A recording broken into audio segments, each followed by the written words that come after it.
Hello, my name is Cullen, and you're watching The Big Picture. This classic tale of knights and dragons sees a young farmer trained to avenge the death of his father, who was slain by a fire-breathing dragon. The Big Picture sat down with the stars of the movie to find out more about this special effects extravaganza. Where are your people? Dead. Sorry. How? Dragon. My name is Nicola Posener and I play Kate Sterling in Dawn of the Dragonslayer. She's very upfront, she's a very independent young lady. I think because of the fact that she grew up in a convent, she has that sense of adventure about her. Gifts, Will. Like the gifts of the paladin. Paladin? There's no such thing. Baron Sterling was an English baron living in Ireland who's fallen on hard times, and so he tended to be rather irascible and unreasonable, basically ashamed of the fact that he couldn't provide for his daughter what he would like to provide for her. Dragons aren't magical any more than the men who vanquished them.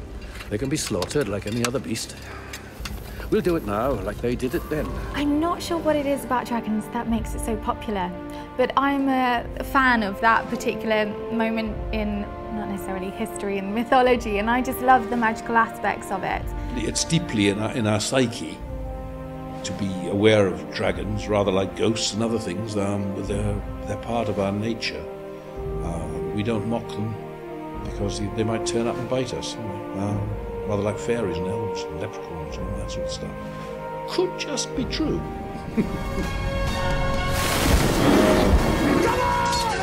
The fight sequences, it was a great process, especially for myself, Maggie and Ian, because we were just onlookers. We found it terribly exciting. So there's Phil and Rich, Rogan and Will, tied with rope with a very well choreographed fight sequence. But to get the precise shots that Anne, the director, wanted, it was quite challenging. They had to do it quite a few times. But I do think the overall look looks very good.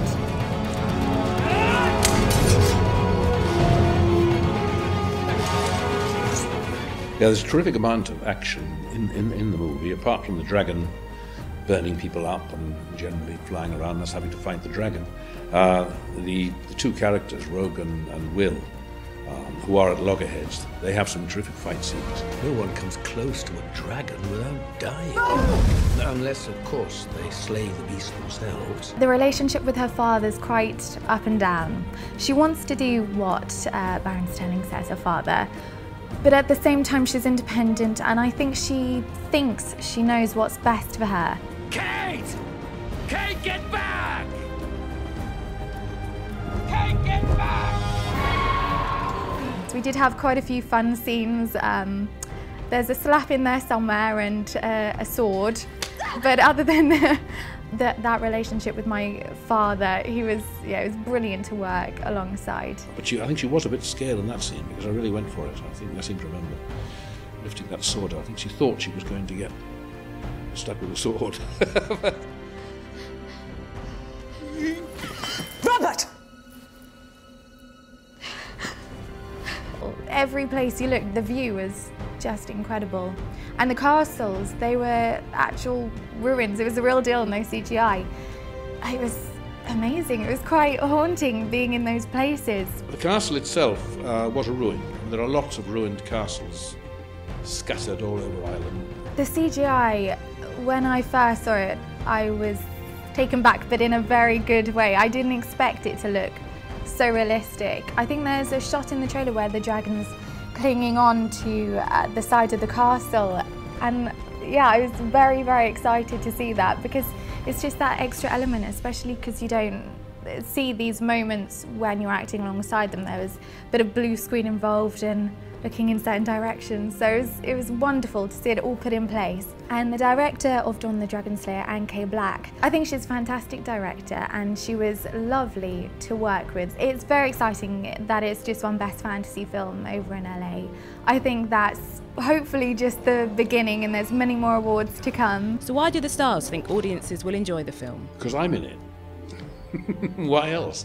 She has a life of wealth and privilege ahead of her and you'd snatch that away from her? That's not love! You're too far beneath her, boy! I think everyone should go and see Dawn of the Dragonslayer because it's a fantastic adventure film. It's got all the aspects that you look for when wanting to be entertained. It's got the romance, it's got the action, it's got the adventure, it's got fantastic actors involved, and the people behind the scenes have just made it look visually so stunning. It's just pure entertainment.